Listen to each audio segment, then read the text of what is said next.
Hey, there we are on Brunch with Ryan this morning. So today, I want to talk about your KPIs for happiness. I don't, there's different areas. Now, what's your KPIs? That's your key performance indicators. So everybody should have some kind of sense of this, even if you don't have it all broken down like a big thinker brain engineer. You should have a sense for what are the key performance indicators on a regular basis that keep you in a positive mood. I mean, you got to stay happy in life as much as you can, and sometimes it's a struggle. And especially Mike's in Wisconsin, and they're getting clobbered by a snowstorm. I used to live in Minnesota. I know what that's like. So there's always challenges in life. Good morning, Caleb. How you doing? So let's look at our challenges and let's look at our lives and try to figure out, okay, now where are we going to find our slice of happiness? All right, so we all deserve a nice big slice of happiness, right? So happiness comes in, I'm going to break it down just for today into three areas. All right. So you experience happiness through achievement sometimes, and sometimes through relationships is another thing, and then comfort. There's comfort things in life. So happiness can come from those three things. Let's look at those three things: comfort, relationships, and achievement. So looking at comfort, so what makes you happy in your life, just comfort wise? I'm seriously talking about comfortable pajamas, a comfortable bed. Okay, you should have a nice, comfortable bed. You should really look forward to going to bed at night and that you got a nice, comfortable bed. Now, we like really soft. Our sheet is actually like a cushy blanket. So we actually have a blanket and then a cushy blanket on top. And then those real soft blankets you can buy at Walmart or wherever, they're really soft. So we like real soft in the bed, and we got a really nice bed, and it's got a nice pillow topper on it. And so lots of pillows. And so make sure your bed is really comfortable to your liking, and you have enough pillows. That's the other thing. You want to sleep well. Sleep is very important to your happiness. You don't think about it that much, but if you have a lousy night's sleep, the whole day is challenging to stay happy. So, figure out your position that helps you sleep the most. Most people or doctors recommend you sleep on your side and support your knees, like have a pillow between your knees and a pillow around your that you can hug. Some people like a pillow up against their back, or their loved one, pressed up against their back. So figure out your sleeping situation. That's one little component of comfort. Other things like comfortable shoes. Okay, now sometimes you can't always wear comfortable shoes. You got to go into work, you got to wear the fancy shoes, the high heels and that. And so you can't always, but some try to find shoes that are comfortable. Try to find clothes that you find comfortable. Have a really comfortable pajama or sweat outfit that you come home and that's your hanging out, around the house cuddle outfit. And, I mean, you don't just always have the one outfit, don't be boring, but find nice, comfortable clothes to hang out in that you like. So another comfort item that you don't necessarily think about is your pets. So you get a lot of comfort from your pets. I mean, people love petting. Why do people like to hold and cuddle and pet their pet? It's very comforting. So your pet is part of your comfort, happiness category. So think of those things. What little things could you do to improve your comfort? What kind of drinks do you like? Not, so long as they're not too unhealthy, but do you like warm tea with a cinnamon stick, or do you like your coffee? I mean, I'm not against coffee or anything, but, I mean, within reason. I don't want you drinking like a huge Slurpee every day. That's really not healthy. And when you go to 7-Eleven, you get the huge, big gulp, and it's all soda, sugar soda. That's terrible for you. So, I mean, you think that's my comfort food. That's my comfort item. Well, that's in the long term, that's going to not make you happy. So remember, we're looking for overall happiness. Some of the challenge here is short-term happiness versus long-term happiness. That's absolutely a big challenge here in terms of happiness, because I would be happy if I ate that big, huge ice cream sundae. I'd be happy for about 10 minutes, and then I'd be sad. And then I'd be sad in my life. So, that's the trick with balancing the short term and the long term happiness. So, Lynette and I eat a sweet treat once in a while. We try not to make it a every night habit. And so some nights I do like a little sweet things. I like Tootsie Pops. A Tootsie Pop is 60 calories, And I like Lifesavers. A Lifesaver is 15 calories. So sometimes just to get my sweet tooth satisfied, instead of having a big, huge treat, which would make me happy momentarily. And Lynette will buy some stuff sometimes, and I'll say, honey, don't buy that stuff. But, I do try to curtail it with just sometimes a Tootsie Pop and a couple of Lifesavers or something like that, or nothing. So don't always have that comfort treat, dessert built into your habit system, because in the long run, is that going to increase your happiness? No, you're going to get fat, you're going to get out of shape, and it's going to affect your health. You're not going to live as long. We all want to add years to our life, not take them away. So that's that balance of short term and in comfort, in that comfort area and in the food area. That is so true. Now, what about working out? Working out doesn't always feel comfortable, right? But working out will make you happy. Okay, so that's sort of anti-comfort, no gain, no pain, no pain, no gain. So it's not exactly a comfort thing to do, to go work out, but that will extend your life. It'll also make you happy when you look at yourself in the mirror and you say, wow, I'm in better shape. That is a big source of happiness. Staying in shape will make you very happy. I mean, remember, I got up to 204 pounds, and then I lost 50 pounds in 50 weeks. And that was a huge impact on my happiness. I was much happier after I lost that weight and kept it off. And just my eating habits. If you're not eating well and you're eating sugar and salty snacks all the time and stuff, that affects your blood sugar, and that affects your moods too. That affects your happiness. So you really, that's one thing that you almost have to really keep an eye on more than anything, is what you're putting in your mouth, because it affects your moods. I mean, if you drink a big, huge Diet Coke or a Coke, a big gulp, that's going to spike up, and then you're going to crash, and then and then you're going to grab the next thing, grab a donut or something. And so that's not the way to stay happy. It's sort of like try to keep your blood sugar level on sort of an even keel to maintain sort of happiness.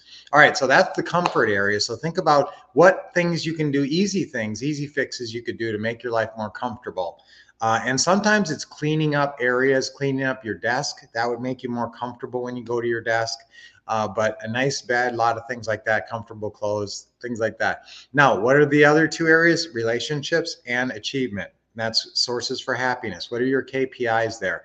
KPIs for comfort is build a comfortable life for yourself. And in terms of relationships, build great relationships in your life. Okay, so there's a bunch of people that right now that are in your life, and maybe you have a significant other, primary relationship as well. So how do we find happiness in those things? A lot of it is thinking about the other person and giving back, and finding, thinking about what do they want. There's no time that I'm happier in my relationship than when I'm being kind to the other person and giving something to them, because that makes me feel happy, because I see they're happy. You do something nice for somebody and you get a smile on their face. I don't know. That's the thing, for however I'm wired, that makes me happier than just about anything, is when I can do something and make someone else happy, and, bring something great into their life. So anything you can do to make others happy. I didn't understand that. I'm explaining it. I got to turn her down. She doesn't understand much. So what you guys need to do is focus in your relationships on giving back, helping the other person, but look at what you want in your relationships, and schedule times for your relationships. This is one thing I always focus on. If you love somebody, and then you don't talk to them for 3 weeks, how much love are you showing? Love is an active thing. Love is not something, well, I love that thing and I haven't done it for 10 years. Okay. Well, then how much do you really love it? You just sort of love it in theory. Okay. If you want to love it in practice, you got to spend time doing it. Okay. So think of activities and think of relationships that you have in your life that you have not spent enough time on. And that would make you a lot happier if you spend a little bit more time. So, there was actually a class given at Harvard, and this is the most popular class in all of Harvard, and it was talking about being happy. It was the way to be happy, happiness. And so the art of happiness, I think the name of it was, whatever.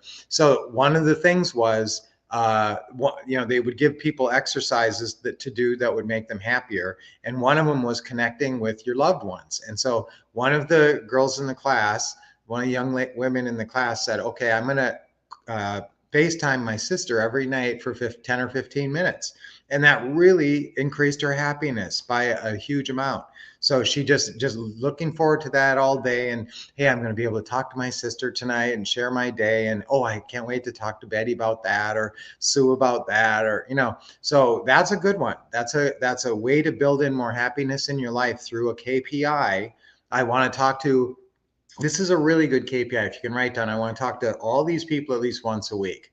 If you had a little chart, and that could be, your sister back in Minnesota, or your brother out in California, or your friends, old friends from school. You can reconnect with people. Your parents, if your parents are still around, for sure, you should be talking to them once a week, I hope.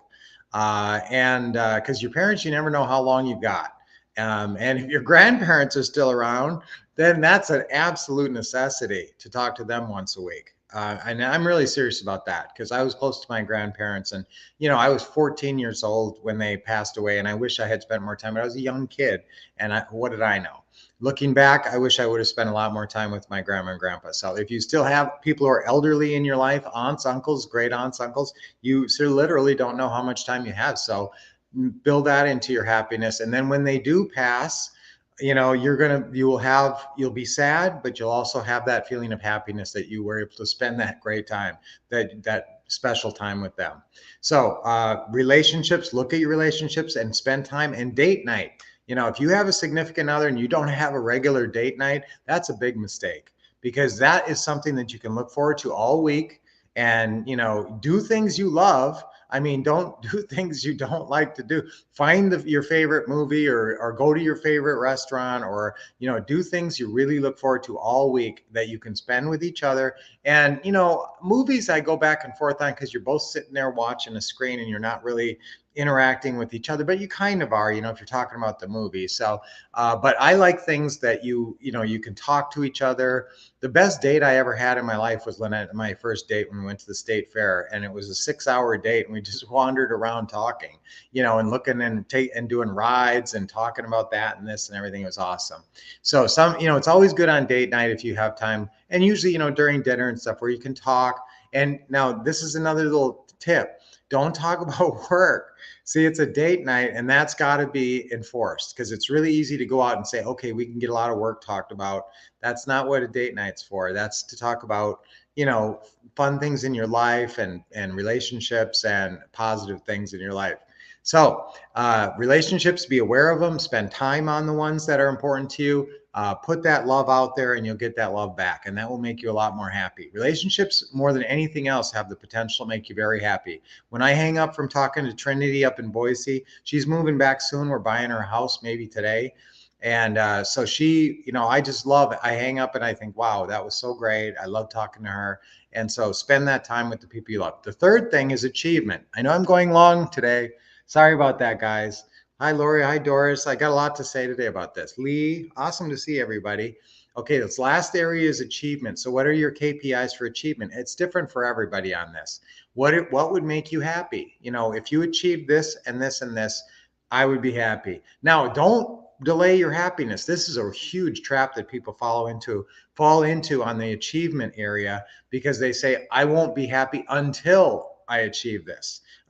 Or they're always focused on that goal. When I graduate from high school, when I graduate from college, I'll be happy. When I get that great job, I'll be happy. When I get that promotion, I'll be happy. And so it's always the happiness is always out there in the future being chased, and you're never sitting in happiness. So that's why you got to say, okay, I'm happy on a regular basis if I'm on the path to achieving blank, blank, blank. Okay, so you can't say I'm going to achieve it today. And sometimes you have to be patient with some of your achievement goals, and it takes a while. I mean, if you want to be a doctor, it's going to take you like 10 years of school. So that's a really extended achievement timeline that you have to be very patient, and you have to be able to be satisfied with incremental progress. That's the same thing with all achievement. You have to somehow be happy and satisfied with incremental progress, not necessarily achieving your goal. Especially if it's a big goal, you're not going to achieve it for maybe a year. So, or maybe longer. So if that's the case, you can't say, oh, I'm not going to be happy for the next year. When I hit this goal in a year, I'll be happy. No, you can't think that way. So achievement, don't let achievement be that trap. Say, I'm going to be happy on a regular basis. I'm going to be happy every day, just with the fact knowing that I'm on the right path. That's the key, that I'm on the right path. I'm walking the right path. I'm in the beginning of the path, or I'm, a third of the way down the path. But, I know where I'm at on the path, and I'm happy and I'm satisfied with where I'm at. I know at some point in the future, I'm going to be a lot further down this path, but I can be happy right now understanding where I am and where I'm in this level of achievement. Now, achievement applies to everything. I mean, I will tell you that part of my happiness has been affected by pickleball lately, because when we go out and play pickleball, I want to achieve. I'm achievement oriented. I want to win every game, and you don't win every game. And in pickleball, especially, because you got two players on each team, and if one player is a lot better than the other one, they just don't hit to the good one. So it's a lot of times can be a little bit frustrating that way. So that, you don't always win. So that's actually, pickleball has been a good lesson for me. I'm not having to win all the time. And also, understanding this achievement happiness paradigm. So again, you're not always going to achieve everything. You're not always going to have wins. Sometimes it's 2 steps forward, 1 step back, but somehow you have to stay happy even during the 1 step back part. And so that's the part where, it takes mental focus, it takes energy, it takes role control. Role control, I talk about sometimes a lot, but role control, if you're in the right role and you understand the role you're in and you're playing that role to the hilt, you're going to be happy. A lot of times when we're unhappy is when we're in the wrong role. Like, we're at home, the kids are playing around, and we're thinking about work, and we're on the computer. Hey, shut up, kids. I'm trying to focus over here. What role are you in? You're in a work role. You should be in a mom or dad role playing with the kids. And so that's why you're unhappy in that moment. So again, sometimes we need to find the right roles. And if you are in the right role at the right time, you'll feel happy. Like when you're doing your work and you're enjoying your work and taking pleasure in your work. There's some pleasure in every work. You're in the right role. You're filling that role. You're feeling like you're giving back, and you're productive. You're productive in your role. And when you have a great time with your kids, and and you're really in your mom or dad role, and you're really interacting and you're really present, man, that's a wonderful feeling, and it makes you very happy. So when you're in the right role at the right time, work is at work, home is at home. When you're doing your favorite activity, your hobby, when you're bowling, I hope you're not thinking about work or worrying about the kids. When you're bowling, you should be in that role of fun bowler, or however you approach bowling. So every little different time in your life has a different role that is the right role for that time. Okay. And so just be aware of that. Think about that a little bit. And if you find yourself unhappy, a lot of times you're in a role that you just don't like, and you need to figure out how to get out of that role. And sometimes that's our jobs. Sometimes our jobs force us into roles. Like, if you're a sheriff and you have to, arrest people, and that's part of your role. But if you don't like it, if it causes you terrible stress, then maybe you didn't pick the right role for a job. Okay, so that's the thing with finding the right job, is trying to find a role that you feel comfortable and can be happy in. And so that's why we like real estate investing, because it plays on a lot of fun things and a lot of good things in our roles. And it's a very fun pursuit. So finding the right role is key to your happiness as well. So the 3 areas that I want you to be happy are in achievement. And again, it's a process. So you have to be happy on the journey there, and not be putting off your happiness. When I do this, when I achieve this, I'll be happy. Be happy every day, knowing you're on the right path. Okay. Number 2 is relationships. And that's just spending time with the people, and spending quality time with them, and being in the right role. So if you're spending time with people, with your relationships, don't be thinking about work. Don't be thinking about other stuff, because then you're in the wrong role and you're not going to be happy. So be present in that relationship. And the third thing is comfort. And there's lots of things you can do to just make your life more comfortable. Cleaning up your house, organizing your house is a really good step towards that. And then just having a great bed, and having, fixing things up, having a great chair. Where do you sit when you watch TV or do other activities? Do you have a nice desk area when you're working in your office? Making that a pleasant area will make you more happy and more comfortable as well. Okay, I don't remember ever talking this long, so I'm sorry. I gave a whole seminar today. So I am going to be happy. I am happy. Remember, future pacing. We want to say I am happy, even if you don't feel happy every minute. You want to be thinking I am happy, and believe in it, and having faith. Okay, so I am happy. That's our affirmation today. 3 times on 3. 1, 2, 3. I am happy. I am happy. I am happy. Yes, even if we're happy just right now, and then just hang on to that happiness using those techniques and tools I talked about today. So let's do our deep breathing. That makes me happy. Nice deep breath in. Hold it a little bit and let it go. Relax your shoulders. Feel comfortable. Nice deep breath in. Big smile always makes you feel happy. Guys, that's the best tool. One of the best tools for happiness. It's so simple, is a smile. Anytime you smile, you start to feel happier. So smile a lot. Deep breath in and always smiling. Oh, it feels so good. It always brings great feelings of happiness. Okay, exhale. Awesome to see everybody. Lori and Robert and Carl. Hey, great. And Lee, everybody, Doris. I don't want to miss anybody. Chauncey. Oh, the real Caleb. Okay, great to see you, everybody. I hope you were able to watch the whole one today and really think about your happiness. Let's all be a lot happier in life and spread more happiness in life and make this a better world. All right, until I see you next, keep expecting success, getting the awesome training and motivation that you get from us, and keep taking action.